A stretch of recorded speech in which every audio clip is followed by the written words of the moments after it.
This video will review Marketing Plan Basics, a key document that product managers need to be able to generate and understand. A marketing plan is a strategic document that is inherently future-focused. It specifies your organization's target markets, marketing objectives, program and activities to achieve them, timescales, and the resources to be used according to defined budgets. It also serves a unifying function, outlining the broad strategy and then the role of individual units within the organization to achieve it. For instance, it specifies the role of R&D, marketing research, the sales team, advertising, etc. Importantly, it is a persuasive document seeking to obtain resources or approval from upper management. It is important to keep this in mind throughout the generation process as you're trying to convince someone that you have a plan and that it will work to achieve the goal you've identified. In smaller businesses, the scope of a plan is typically annual and for the whole business. Smaller businesses are working with smaller budgets and tighter turnaround times.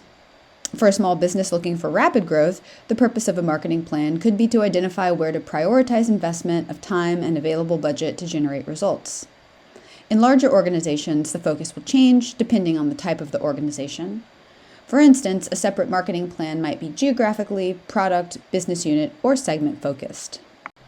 As you may know, marketing plans really do range in the content they contain, but there are some common components of a marketing plan that I'll review now. We're going to use some examples, one from Visit Baton Rouge, their marketing plan, as well as some examples from Markstrat plans that I've received in the past. First, you'll want to include an executive summary, but this is often written after the entire plan is composed. You'll want to make it visually appealing, as big blocks of text don't scream easy reading, but easy reading is the reaction you want at first glance. Chances are, whoever's reviewing this might only read the executive summary. If they quickly look at it and find it intimidating or difficult, they might give it up and put it in the maybe read later pile and maybe never get to that pile. A variety of styles can make an executive summary more visually appealing, but the use of white space in particular helps the important content stand out. Likewise, a very small chart or graph can sometimes be included to your advantage, but it has to be relevant. It has to also be simple enough to shrink down to a tiny 2x2 space and still be persuasive. And so not all charts or graphs work at that size, so use caution if including those kinds of graphics. Some people like to use bullet points, but do be careful because bullet points are a list. This means the info in each bullet should relate to the text immediately above it that introduces the list.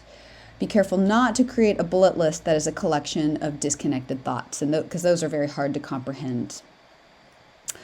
Finally, some people prefer to use a little color or bold type or italics, and those can really work effectively to draw attention to something that's important, but of course, don't overdo it. So you'll want to use a 1-minute brief or right to the top format where you put the most important thing first. Use the audience's perspective to decide what is most important. It could be your budget ask if that's what you're looking for, or maybe your recommendation if that's the purpose. In essence, don't bury the most important information at the end of the executive summary, or even worse, somewhere in the middle of a block of a text. Start with the recommendation, then justify it in the middle of the page, and then reiterate the recommendation at the end. You should also only include what you want the audience to know. Don't feel like you have to include a little bit of everything. If you include a little bit of everything from every section of the report, then nothing stands out. The answer to the question of what to include lies in your understanding of who the audience is and in your clear understanding of what you are trying to accomplish. Again, often the goal is persuasion. You want them to accept your recommendation, award the budget you're asking for, and be excited about your plan. I've included here an example on this slide from a Markstrat team, which starts well, outlining their objective of what they want to achieve. If I were to edit this in any way, I'd probably remove any past-facing language because a marketing plan is about what you want to do in the future. Of course, it's important to provide some context, but what you want to achieve and how you will achieve it should be the focus of the executive summary in particular. Which brings me to objectives. What is this plan about? What are you trying to accomplish? Make sure your objectives are SMART. You might have heard this acronym before. So specific, we want to make sure these objectives are concrete, not vague or general. Measurable, things that you can actually quantify, as opposed to something like quality, which is very hard to measure. actionable or assignable, something you can control and monitor. Realistic, as fun as it is to dream, marketing plans are not the place to do that. And then time-based, over what time horizon will we try to accomplish this particular objective? I've included a goal or objective from the Visit Baton Rouge marketing plan. We see here it says increase overall visitation for new and returning visitors. Now, based on these SMART objectives, this goal could be improved. We don't know how much we're looking to improve the visitation, and we don't know over what time horizon we're trying to do it, which makes it a challenge when it comes to measurement. Here are some more examples of objectives, and we can apply our SMART framework to see how these work for us. So this first one here, beat the competition. Pretty vague, right? Beat in what way? Who is the competition? Beat in unit market share, dollar market share, revenue, profit? In what market and what segment, at what time? We see this next one, increase operating profit by 12% versus the previous year. This is generally pretty good, but we don't know whether it's realistic. This next one, invest in quality. What is quality anyway? How do you measure it? Quality is often a means to an end, not an end in itself. What's the goal behind investing in quality? Achieve market share leadership in the category by December 2022. Generally, this one is good as well, although, of course, we don't know if it's realistic, and the rest of the marketing plan provides some of that context. And then this last one, reach 10 billion in sales in 2030. So this one is possibly not very realistic and also set too far in the future. Here are some common objectives you might see in a marketing plan. One might be to build awareness. If you're a new brand on the market and consumers don't know about you, you'll have to educate them about your product before they'll consider buying it. You might also want to expand distribution. Perhaps you distribute direct to consumer via web, but you want to convince a big box retailer like Target to carry your product. You might want to build the buying rate, so current consumers buy more of your product, or the market penetration, where more consumers overall purchase your product. Loyalty is another important goal, as well as strengthening a brand or introducing new brands. Decreasing product costs or entering a new market are also common objectives. Next, we have the situation or SWOT analysis. What are your organization's strengths and weaknesses, and what are the external opportunities and threats? What is the competition doing, and what are they likely to do in the future? So here we have an example of the strengths, weaknesses, opportunities, and threats for Visit Baton Rouge, the specific campaign. So in terms of internal strengths, Visit Baton Rouge launched a revitalized presence in Q1 of 2018 through an organization rebrand, creating a stronger brand presence both locally and nationally, internationally. So that's their top strength right there. And again, this is something that's internal to the organization.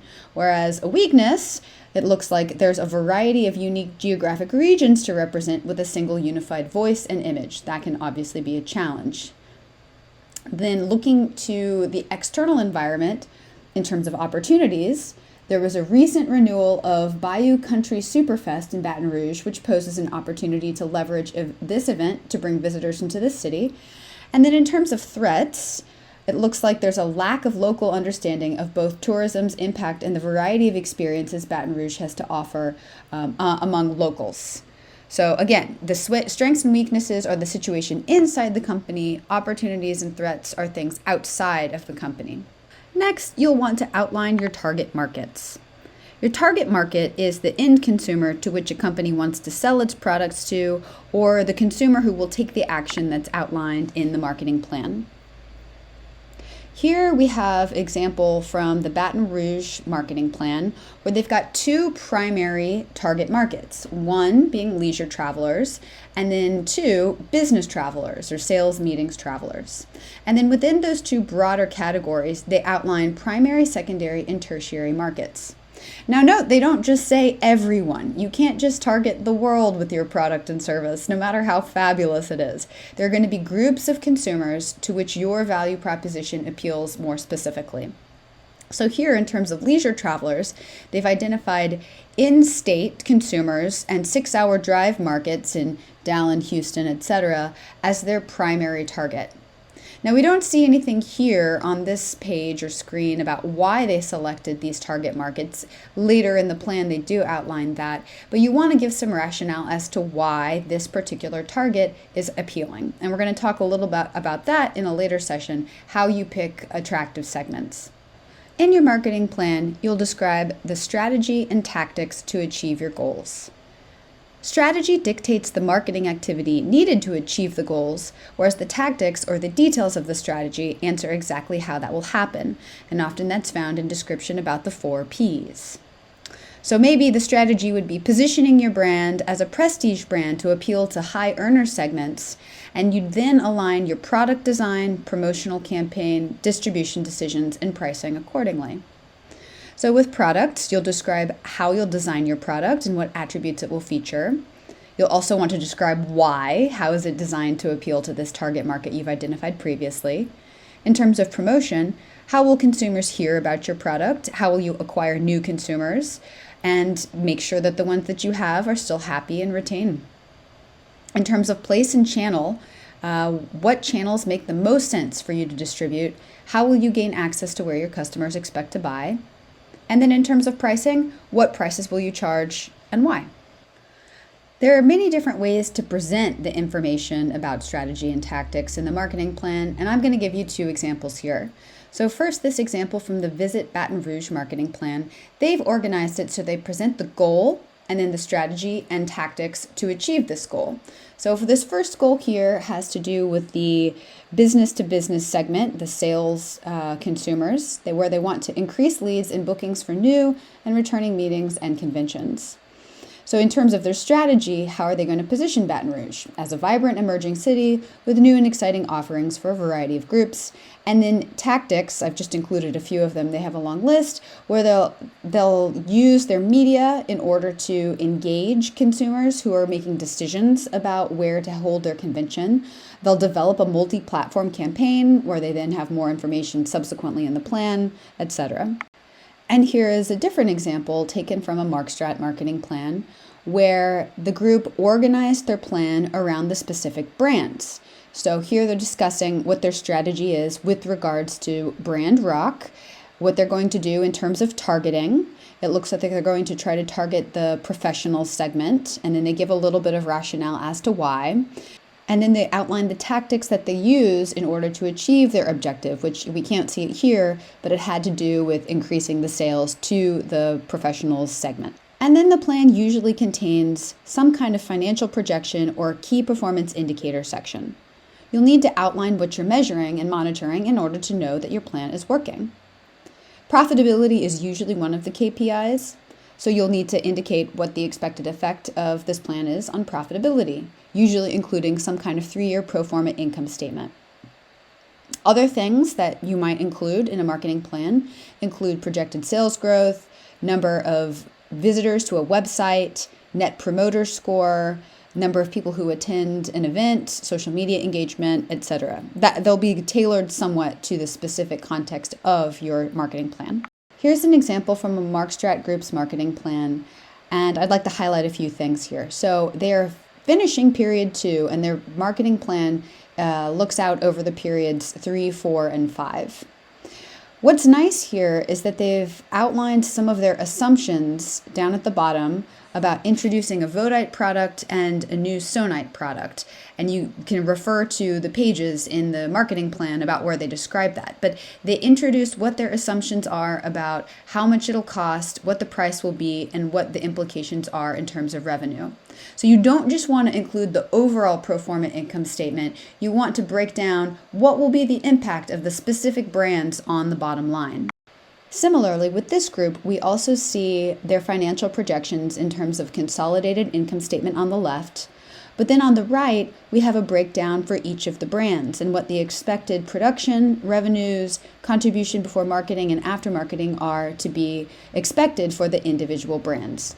Now, this is very helpful because then we can tie what's going on with each brand to the overall income statement. Remember, this is a persuasive document, and in order to convince someone that your plan will work, you need to include detail about the specific brands, how you're changing them, and what you expect the impact will be on revenue. And now a bit of broader advice. 100 seasoned marketing professionals were asked what are the components of a really wonderful marketing plan and a not so good marketing plan. And they identified 5 top problems, and I've seen these too. So, first is including too much data. If you have a really long plan, people will just not read it. More detail is not necessarily better. So, make sure that the information you include in the SWOT analysis and tactics is essential to the plan. Also, having no strategy where you jump straight from the SWOT analysis to getting into the weeds, that's also a common problem. You need to make sure you can answer the question of why. So if there's a lack of rationale, people will be reading this plan and thinking, well, why this target market and not this other one? Why this particular tactic and not another? Also, magical thinking won't help you. If you're overly optimistic, the reader can usually figure that out and then will lose confidence in your plan. And then finally, no focus. So being all over the place, disorganized, more is not necessarily better. And finally, to end on a positive note, the opposite side of the coin, the elements that the best marketing plans have in common. So identifying priorities that will matter, having focus, being clear, this is important. Again, magical thinking is not going to be helpful for this. So things that are achievable versus overly optimistic are critical to the best marketing plans. Compelling and persuasive marketing plans are more likely to be approved. So like I mentioned at the very beginning, a primary goal of a marketing plan is to gain support. So keep that in mind. It's a persuasive document. And then simple. Keep it simple. Make sure that the issues are apparent, the strategies make sense, and the rationale, your answer to the question why, supports the points you're trying to make.